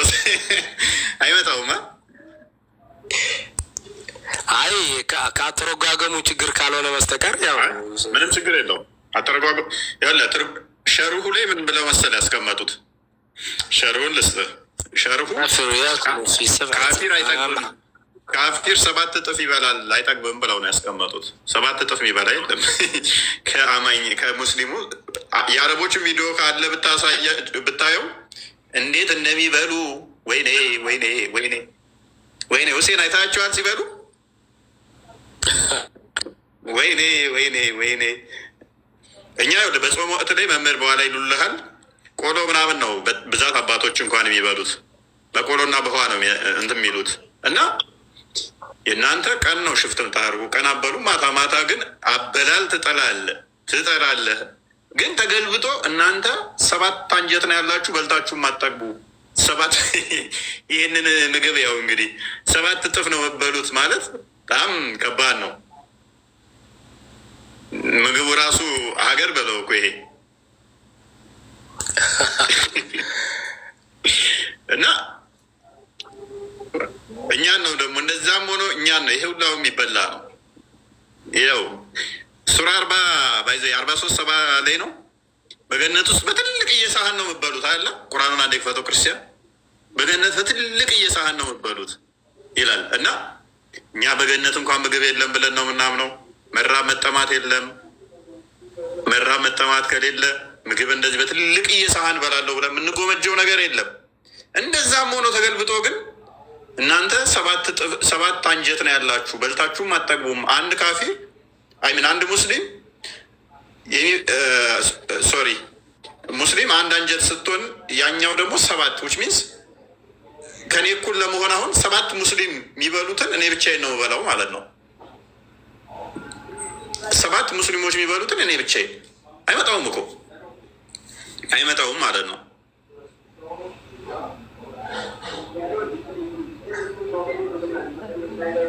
መጥፎ ስራ ሰው ቢጤዋን እንጂ አይመነዳም። እርሱ ምእምን ሆኖ ከወንድ ወይንም ከሴት በጎን የሰራ ሰው እነዚያ ገነት ይገባሉ፣ በእርሷ ውስጥ ያለ ቁጥጥር ይመገባሉ። በቃ ማንም የሚቆጣጠር የለም በለው ነው። 43 ነው ባልሳሳት። በትልቅ እየሳህን የሚበሉት ደግሞ ይሄ አለ ቁጥጥር ይበላሉ። እኛ ጋር ግን ቁጥጥር አለው። አበላልህ ራሱ ከወርቅ የሆኑ ሰፋፊ ዝርግ ሳህኖችና ኩባያዎች በእነርሱ ላይ ይዞራሉ።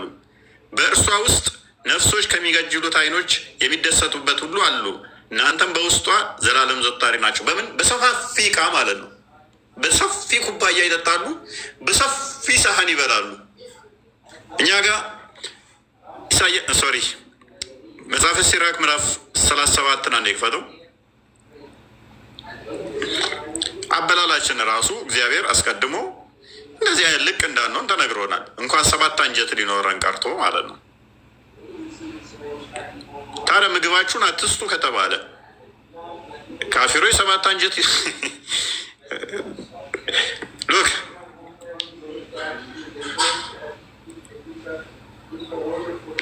ቁጥር 29 አካባቢ አድርግልኝ። በታላቅ ማዕድ በተቀመጥክ ለመብላት ጉሮሮህን አትክፈት፣ በውስጡም ብዙ ስሩ አትብላ። ሉክ ስትበላ ራሱ እያላችሁ የሆነ አፋችሁን ከፍታችሁ እንዲያስጠላ ሰዎችን እንዲዘጋ ታደርጉ ነው። የሰው አይን ክፉ ነው እና አስብ፣ ከሰው አይን የሚከፋ ከላይ ያላነበብኩት አለ። ከፍ አድርገው ላንብበው። እሺ። በታላቅ ማዕድን ብትቀመጥ ለመብላት ጉሮሮህን አትክፈት፣ በውስጡም ብዙ ስሩ አትበል። ማለትም በጣም ብዙ ስሩልን ወይም ደግሞ ስሩልኝ ብላ አትናገር ነው። የሚበቃህን ያህል አሰርተህ ብላ ነው እያለ ያለው። የሰው አይን ክፉ እንደሆነ አስብ፣ ከሰው አይን የሚከፋ ምን አለ? ስለዚህም ነገር የሰው አይን ታለቅሳለች። ላየኸውም ሁሉ አትሳሳ፣ እጅህንም አትንከር። ድስቱን ወደ አንተ አትጎትት፣ ድስቱንም አትጥረግ። ባልንጀራህ ያቀረበልህን ሁሉ እወቅ፣ ያቀረበልህንም ሁሉ ተረዳ። ያቀረቡልን እንደ ብልህ ሰው ሁነህ ብላ። ባልንጀራህንም እንዳታጸይፍ፣ ስታላምጥ አፍህን አታጩህ። ከሰው ሁሉ አስቀድመህ ተው፣ አትሳሳ። እንደማይጠግብ ሰውም አትሁን። ማግበስበስ ማለት ነው። ለምሳሌ ቅድም ለ10 ነው ተሸክመውት የመጧት የቅድም ያሳየኋችሁን ቪዲዮ እንደማይጠግብ ሰው መሆን አያስፈልግም። በነገራችን ላይ ልካችንን አውቀን መመገብ ጤናማ ስለሆነ ማለት ነው። በሰው መካከልም ብትቀመጥ እጅህንም አስቀድመህ አታውርድ። በመኝታ አድማትሰንዘር ነው ተስገብግበ ዳይብ አትግባ። ዝም ብለህ ምግብ መጣ ብለህ ልክ እነሱ አሁን ካያችኋቸው አፋቸው ውስጥ ዘው የሚጠበቁት አላህ ሲባል ቶሎ ቶሎ አታድርግ። እነዛ ምግቡ እንዲህ ካለ ልክ ድምፅ ሲሰሙ በቃ የሆነ እንትን ነው ይመስለው። አታድርግ እንደዚህ። ምንድን ነው መስገብገብ? ሰው በምግብ ብቻ አይደለም የሚኖረው በእግዚአብሔር ቃልም እንጂ። ቀጥል። በመኝታ ሆድህ እንዳይከብድህ ጥቂት እንደሚበቃው እንደ አዋቂ ሰው መጥነህ ብላ። ምንድነው ጥቂት? እንግዲህ የሚበቃችሁን ያህል። ምክንያቱም ምግብ ሲበዛ በሽታ ነው፣ የአንጀት በሽተኛ ነው የሚያደርጋችሁ። ስለዚህ መጥናችሁ ብሉ እያለ ነው። ሰውነቱ የሚመጥናት ሰው እንቅልፍ ጤና ነው። ከእንቅልፍም በጠዋት በተቀሰቀሰ ጊዜ ሆዱን አይከብደውም። ለማይጠግብ ለእሱም ሰው በሽታ ቁንጣን ጓታ ብሳና ነው። ትበላ ዘንድ ግድ ቢሉህ ቀድመሃቸው ተነስ፣ ከመብላትም እረፍ። ልጄ አድምጠኝ፣ ምክሬንም አትናቅ፣ ኋላ ነገሬን ታገኘዋለህ እያለ ይቀጥላል ማለት ነው። ስለዚህ በደንብ አስተውሉ። ይህ ከአቅማችሁ በላይ ምግብ አታግበስብሱ። ይህ ክርስትና ስነ ስርዓታዊ አስተምሮ ስርዓታዊ ነው። ዝም ብለህ መጣልኝ ብለህ ሰው ቤት ሄደ ተጠርተህ ሄደ ጥልቅ አትበል። ዳይባት ትተጀል አታድርገው። ደግሞ ስትበላም ደግሞ አፍህን ከፍተህ ሰዎቹ እንዲጸየፉ አታድርግ። እጅህን ደግሞ እየላስክ ላሱም አትበል። ቡኻሪ 54 56 ክፈተው። በእስልምና ውስጥ እንዴት ነው የሚበላው? ሌላውም እንዲዘጋው አታድርግ። ይህ ስርዓት ነው። ይህ ጤናማ ነው። ስግብግብም አቱን። ይሄ አይበቃኝም ይሄ ይበቃል። ባርከህ የተሰጠህን ብላ። ባርክና አትሰስት። እስልምና ውስጥ ምን ይለናል? እኛ አሁን ሙስሊሞች 7 አንጀት ናቸው 3 አንጀት ናቸው አንልም። ማንኛውም ሰው 2 አንጀት ነው ያለው፣ ትልቁና ትንሹ። ከዛ ውጭ የለም። 7 አንጀት ያለው ሰው የለም። አማኝ ስትሆንና አማኝ ሳትሆን አንጀትህ 7 እና 2 ተብሎ የሚባል የለም። አጋንንት ከተጠናወት አበላሌ ሊቀየር እንደሆነ እንጂ። እስልምና ውስጥ ሲበሉስ ምንድን ነው ማድረግ ያለበት? ቀጥል።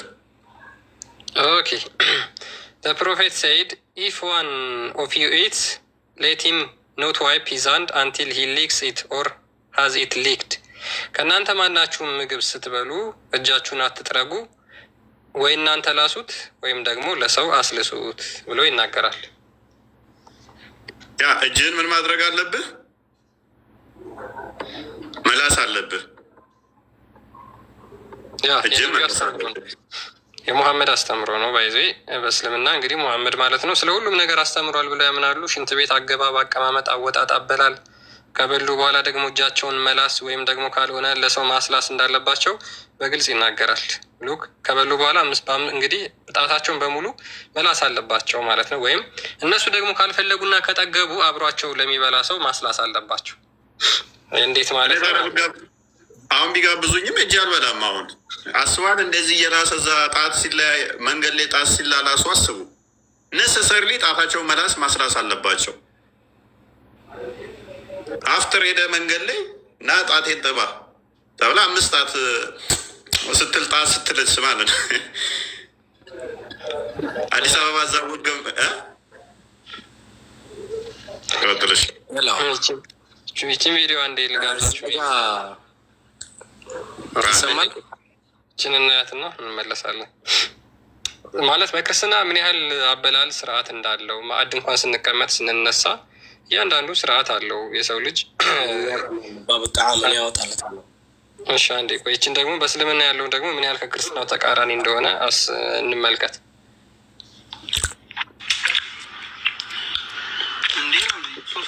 ቆይ ግን ሁሴን አንተ እንደዚህ ትልሳለህ እጅን ማዕድ ካቀረብክ በኋላ ከተነሳ በኋላ? ሁሴን ወይም ኢብራሂም ወይም ሀቢቢ ቆይ ታስረዳኛለህ። እንደዚህ ትልሳለህ ጣትህን?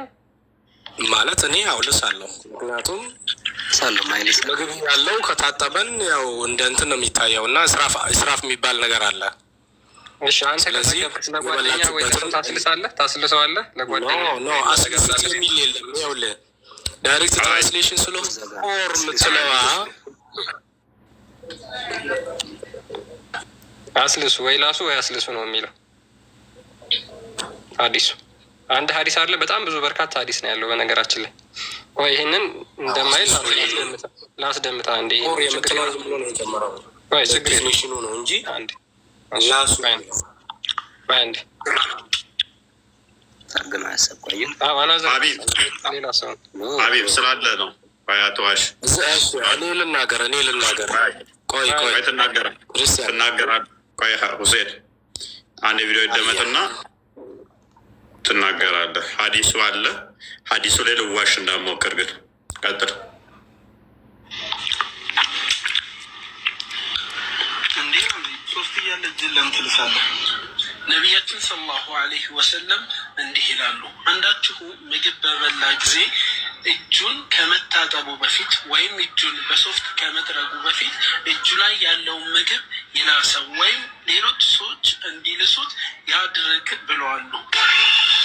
ወይም ሌሎች ሰዎች እንዲልሱት ያድርግ ብለዋሉ። ስለዚህ በግልጽ ይሄ ሰውዬ ሐዲሱን ነው የተናገረው። አስበው መንገድ ላይ ተሰልፈ አንድ የላስክ ምናምን ነገር እንትን ስትል ማለት ነው። አዲስ አበባ ላይ ሆቴል ገብተህ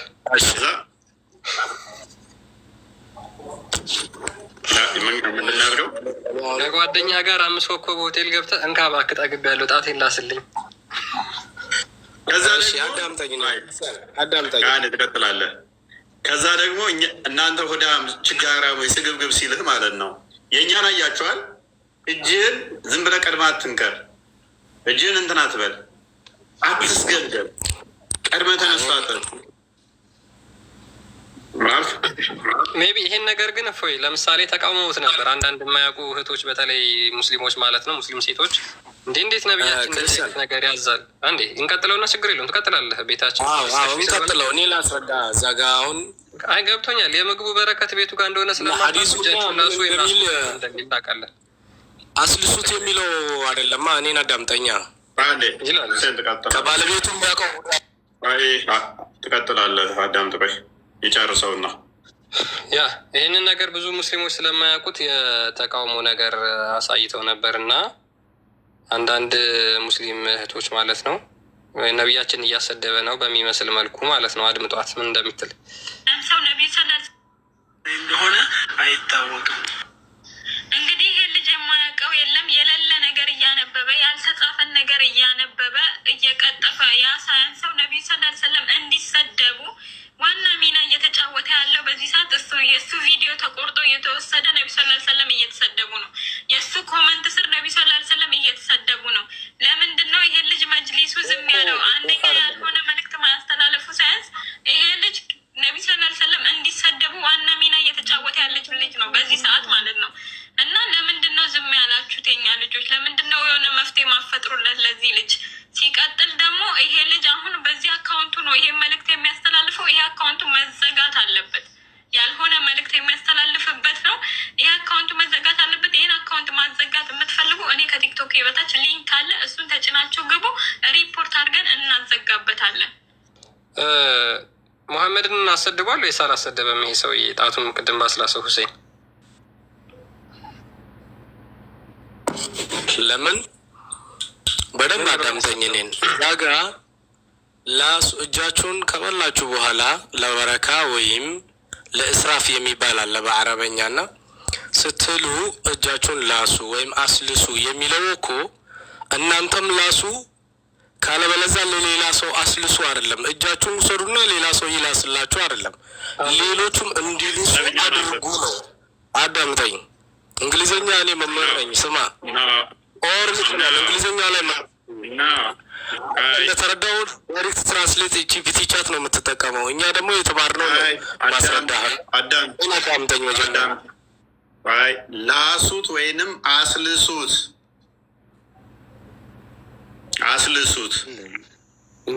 አይደለም አትበል። አሁን ቀጥል። ሴት ማይክን አንሳና ቀጥል።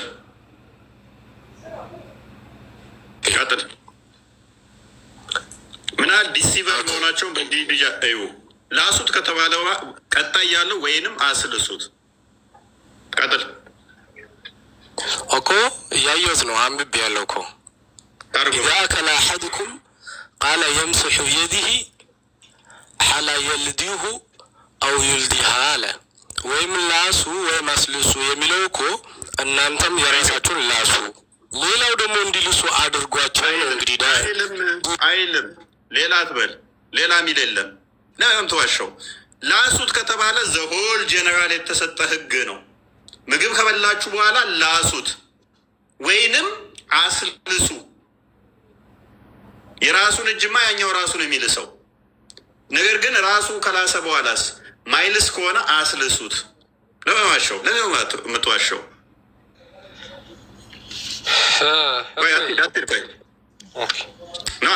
አትድቆይ መልሰው እዚሁ ላይ አንብበው ተመለስ። ሁሌ በአረብኛ ሁላችሁ ይሄ እንደዋሸው አሁን እንደዚህ ነው የሚዋሿችሁ። ውስታዞቻቸው ደግሞ ምን ያህል ሊዋሹ እንደሚችሉ በደንብ ከዚህ ልጅ ተረዱ፣ በደንብ ተረዱ። አንድ ሙፈሲር እንኳን አይሚን ሸርህ አምጣ ብልህ ይህን እንዳንተ ብሎ ያለ ብልህ አታመጣም። ሶሪ ሁሴን አታመጣም። ሀዲሱም እንደዛ አይልም። ላሱት ከተባለ በኋላ ሌሎች እንዲልሱ አድርጉት። ምናቸው ነው የሚልሱት? የራሳቸውን እጅ ነው የሚያስልሷቸው በግድ። ላሱት የሚለው እኮ ለሁሉም ይሰጣል፣ ይሰራል ህጉ።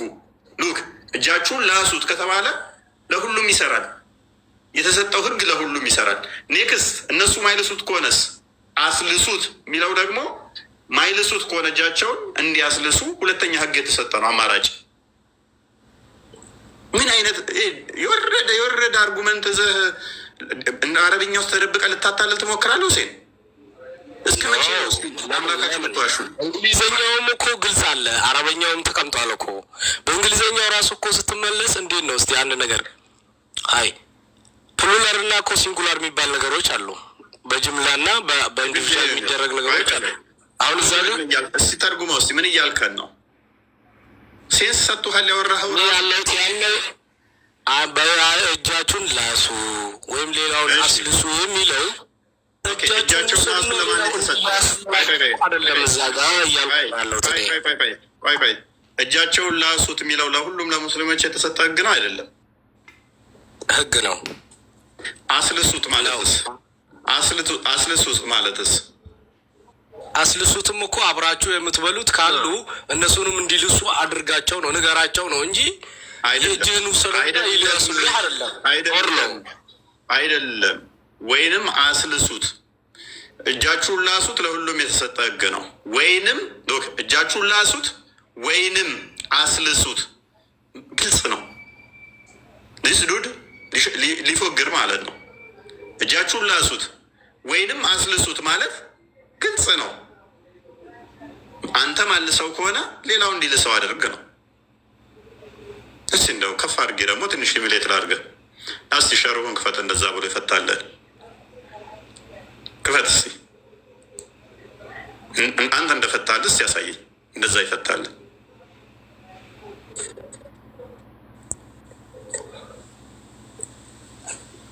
ምን አንተ እንደዋሸው አንተ ዲሲቭ እንዳደረግከው እንዳጭበረበርከው እስቲ ለማጭበርበር የሞከረ እስቲ የነብይህን ንግግር እንግዲህ እኛ የተማርነው እንደዛ ነው። በዳይሬክት ትራንስሌቱ ሳይሆን አንተ አልተማርክም እንደዛ። ለምን ተዋሻለህ? ለምሳሌ ለው አሁን ቅድም የሰራው ልጁ ትክክል ነው። ሌሎችም አሉ እንደዛ አሉ። ቪዲዮ እኔ ላይ ሰርተውብኛል። በዚህ ላይ ለምሳሌ ንጽጽር የሚሰሩ የአንተ እንትኖች እዚህ የምትከታተሏቸው ምላሽ ብለው ለእኔ ሰርተዋል። የቅርብ ሰውን ነው የሚያስልሰው ምናምን ብለው ለመሸፋፈን ነው የሞከሩት። እነሱ ጋር ቢያንስ ትንሽ ከአንተ እነሱ እንደውም ይሻላሉ ይመስለኛል። የሚያስልሱት የቅርብ ሰዋቸውን ነው፣ ጓደኛቸው ወይም ቤተሰቦቻቸው ምናምን ነው የሚያስልሱት ብለው ኡስታዞች እንደዛ ነው ምላሽ ለመስጠት እንኳን የሞከሩት። ታስታውሳለህ? ክርስቲያን እዚህ ላይ ምላሽ ሊሰጡበት ሞክረው ነበረ። የሆነ ቪዲዮ ላይ ሪያክሽን ሰርተውበታል። ቅድም እዛ ጋር ያሳየህን ሪያክሽን ደግሞ እሱን ቶ ይህንኛውን ቶ ምላሽ የሚሰጡት እዚህ ጀማዎች አንተ ንጽጽር ያውቃሉ የሚባሉት እንኳን ለመመለስ የሞከሩት እንዴት ነው የቅርብ ሰዋቸውን ጓደኛቸውን ቤተሰባቸው ምናምን እንደዛ ነው የሚያስልሰው ብለው ነው ምላሽ ለመስጠት እንኳን የሞከሩት።